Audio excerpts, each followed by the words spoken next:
আচ্ছা, এই ব্যক্তিটিকে একটু দেখুন। ওনার নাম জে পল গেটি। উনি একজন আমেরিকান বিজনেসম্যান ছিলেন এবং মৃত্যুর সময় পৃথিবীর অন্যতম ধনী ব্যক্তিদের মধ্যে একজন ছিলেন। দ্বিতীয় বিশ্বযুদ্ধের পর এক রাতে জে পল গেটি তার 3 জন বন্ধুকে একটা রেস্টুরেন্টের সামনে ইনভাইট করলেন। রেস্টুরেন্টটির নাম ছিল ক্যাপ্রিস রেস্টুরেন্ট। সেই সময়ের খুব জনপ্রিয় এবং মোটামুটি এক্সপেন্সিভ রেস্টুরেন্ট ছিল সেটি। তারা সেই 3 ফ্রেন্ড এবং সে যেই সময় সেই রেস্টুরেন্টটির সামনে পৌঁছায় তখন ছিল রাত 9:30। সেই রেস্টুরেন্টের একটা নিয়ম ছিল, যদি রাত 10টার আগে কোনো ব্যক্তি সেই রেস্টুরেন্টের ভিতরে ঢোকে খাবার খাওয়ার জন্য, তাহলে তাকে $10 এক্সট্রা চার্জ দিতে হবে। কিন্তু রাত 10টার পর যদি কেউ ঢোকে তাহলে তার সেই $10 দিতে হবে না। এখন জে পল তার ফ্রেন্ডদেরকে বলল, আচ্ছা দাঁড়াও, আমরা 30 মিনিট এই রেস্টুরেন্টের বাইরে দাঁড়িয়েই আমাদের মিটিংটি সারতে থাকি। যখন 10টা বেজে যাবে তখন আমরা সবাই ভিতরে ঢুকে যাব এবং খাবার খাবো। তখন তার এক ফ্রেন্ড বলল, আমার প্রচণ্ড খিদে পেয়েছে, আমার এখনই ভিতরে যেতে হবে। কিন্তু জে পল ছিল খুবই স্ট্রিক্ট, সে আর ভিতরে যায়নি। তারা বাইরেই 30 মিনিট মিটিং করেছে এবং ঠিক 10টার পরই তারা ভিতরে ঢুকেছে। এবং আমি এই বাস্তব গল্পটি যেই সময়ের কথা আপনাদেরকে বলছি, সেই সময়ে জে পল ছিল পৃথিবীর সবচেয়ে ধনী ব্যক্তিদের মধ্যে একজন। সো চিন্তা করুন, সেই 1950 সালের আগের ঘটনা। সেই সময়ে একজন বিলিয়নার কি পরিমাণ স্ট্রিক্ট ছিল তার টাকা পয়সা খরচের ব্যাপারে। দেখুন, আজ প্রত্যেকেই জানতে চায় টাকা কিভাবে উপার্জন করা যায়, কিন্তু লক্ষ মানুষের মধ্যে মাত্র 1জন বা 2জন জানতে চায় কিভাবে ঠিকমতো টাকা খরচ করতে হয়। আপনি যদি খরচ করতে না জানেন, তবে উপার্জনের 1000 উপায়ও যদি আপনি শিখে ফেলেন, তারপরও কোনো লাভ নেই, আপনি ধনী হতে পারবেন না।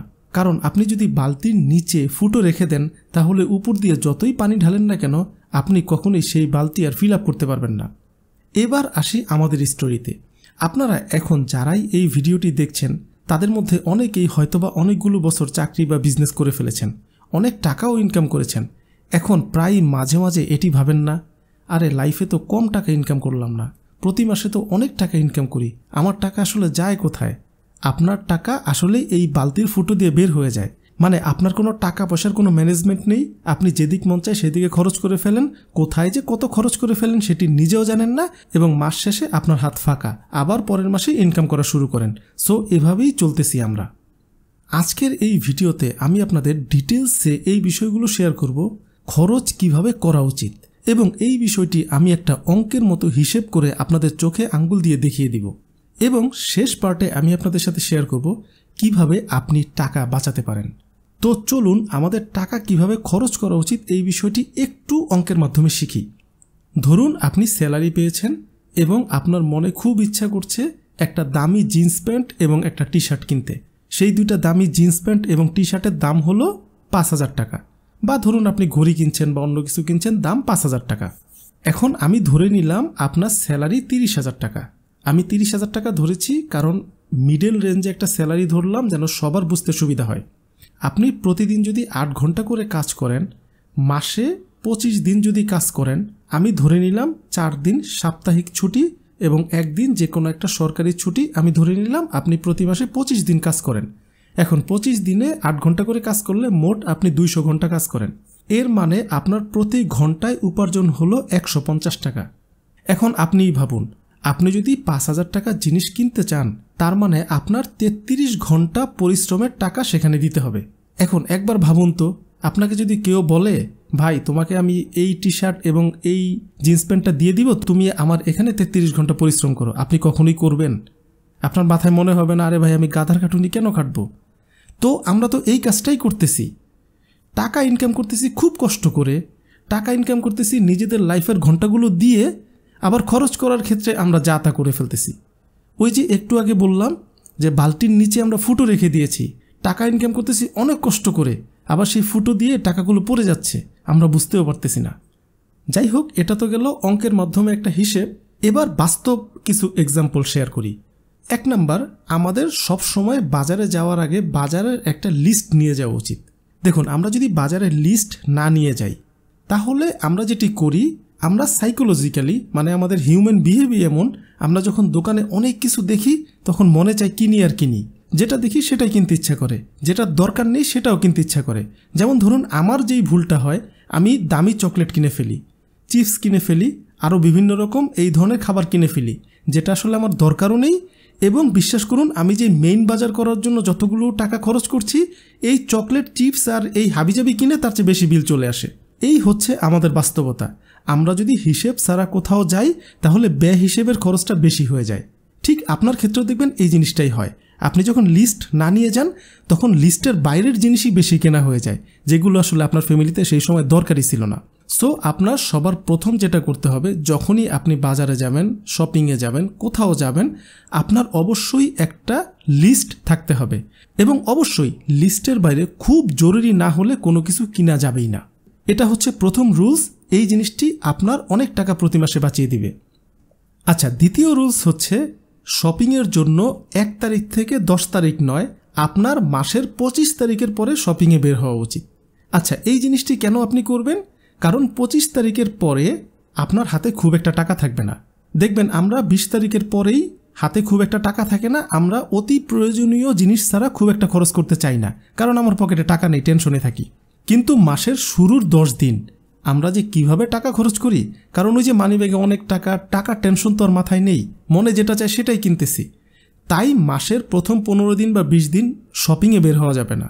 শপিংয়ে বের হতে হবে 25 তারিখের পরে। এটা একটা সাইকোলজিক্যাল গেম, এই জিনিসটা খুব ভালো কাজ করে। এরপরে রুলসটি হচ্ছে আপনার অবশ্যই মান্থলি একটা বাজেট থাকতে হবে এবং সেই বাজেটের মধ্যে 20% টাকা আপনি শুরুতেই আলাদা করে ফেলুন। এই টাকাটা আপনি কোথাও ইনভেস্ট করবেন, নয়তোবা কোনো কাজে লাগাবেন, নয়তোবা আপনার বিপদ আপদের জন্য কোথাও টাকা লাগবে সেই জায়গার জন্য টাকাটা রেখে দিবেন। এরপর বাকি যে 80% টাকা থাকবে সেই টাকাটাকে মাসের শুরুতেই আপনি খুব সূক্ষ্মভাবে হিসেব করে ফেলবেন, কোথায় কত টাকা যাবে, কোথায় কত টাকা খরচ হবে। তাহলে দেখবেন এক জায়গার টাকা আরেক জায়গায় খরচ হবে না, আপনার সবগুলো জায়গায় ঠিকঠাক মতো টাকা খরচ হবে, প্রতি মাসে সবগুলো কাজই আপনি ঠিকঠাক মতো করতে পারবেন। কিন্তু এই বাজেটটা না থাকার ফলে আমাদের যেটি হয়, আমরা শপিং বেশি করে ফেলি, বাচ্চার স্কুলের ফি দিতে পারি না। আমরা বাজারে যেই জায়গায় খরচ করার দরকার ছিল যা তার চেয়ে বেশি করে ফেলি, এবার আরেকটা গুরুত্বপূর্ণ জায়গায় যাওয়ার দরকার ছিল সেই জায়গায় যেতে পারছি না কারণ আমার কাছে টাকা নেই। মানে পুরো একটা হিসেব ছাড়া লাইফ। সো এই জিনিসটা করা যাবে না। মাসের শুরুতেই আপনার একটা মান্থলি বাজেটিং লিস্ট আপনার থাকতে হবে। এরপরে রুলসটি হচ্ছে অপ্রয়োজনীয় খরচ কমান। দেখবেন আমরা স্যালারি পাওয়ার সাথে সাথেই আমরা দামি রেস্টুরেন্টে চলে যাই, দামি মোবাইল কিনে ফেলি, দামি গ্যাজেটস কিনে ফেলি, দামি জামাকাপড় কিনে ফেলি। এখন এই যে অপ্রয়োজনীয় খরচ করাটা, এটা তো আমাদের হ্যাবিটে দাঁড়িয়ে গিয়েছে। আবার অনেকে দেখবেন অফিস থেকে ফেরার পর বা কাজ থেকে ফেরার পর বন্ধুবান্ধবদের সাথে আড্ডা দিতে বের হয় বা এলাকায় বের হয়, কোথাও আড্ডা দিতে প্রচুর টাকা খরচ করে ফেলে। এটাও একটা বাজে হ্যাবিট। এই অপ্রয়োজনীয় খরচগুলো খুব একটা করা যাবে না, অল্প করা যেতে পারে যতটুকু করা যায়, বাট বেশি করা যাবে না। এই অপ্রয়োজনীয় খরচগুলো আপনার লাইফটাকে ধ্বংস করে দিচ্ছে।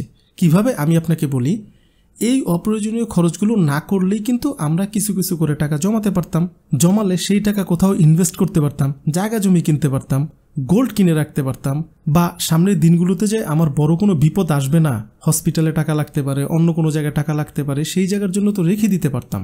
এখন সেই জিনিসগুলো তো আমরা করতেছি না। সো সামনে সেই বিপদগুলো অপেক্ষা করছে এবং আমরা সেই বিপদগুলোতে পড়তে যাব শিওর। সো এখানেই আসে যে আপনি এই অপ্রয়োজনীয় খরচগুলো করে আপনার লাইফটাকে ধ্বংস করছেন একটু একটু করে। এরপরের রুলস হচ্ছে দেনা মুক্ত থাকার চেষ্টা করুন। দেখবেন আমরা কোনো কিছু হলেই এই বন্ধু টাকা ধার দে, ওইখান থেকে টাকা ধার নিয়ে নেই, এখান থেকে টাকা ধার নিয়ে নিই, ধার নিয়ে কোনো একটা কিছু কিনে ফেলি। কারণ ওই যে মাথার মধ্যে দামি জিনিস বা দামি গ্যাজেটস কিনার একটা ক্রেজিনেস মাথার মধ্যে ফিক্স হয়ে গিয়েছে। প্রতি মাসেই কিছু না কিছু দামি না কিনলে আমার আর রাতে ঘুম হয় না। এখন এমন একটা অবস্থা হয়ে গিয়েছে আমাদের। বা অনেকের দামি রেস্টুরেন্টে গিয়ে না খেলে, সেখানে গিয়ে না ফটো তুলতে পারলে মাথা আউট হয়ে যায়, রাত্রে আর ঘুম হয় না, মন মেজাজ খারাপ থাকে, বিরক্ত থাকে। এগুলো হচ্ছে পাগলামি, এগুলো হচ্ছে অনেকটা মেন্টাল সিক মানুষের সিচুয়েশন। সো এই জিনিসগুলো করা যাবে না। এরপরে রুলস দুইটা হচ্ছে বেশি গুরুত্বপূর্ণ। 1 নম্বর হচ্ছে ইনভেস্ট করতে শিখুন। দেখুন আমরা সবসময় দেখবেন চাকরি করি, তারপর টাকা খরচ করি, এই আমাদের লাইফ।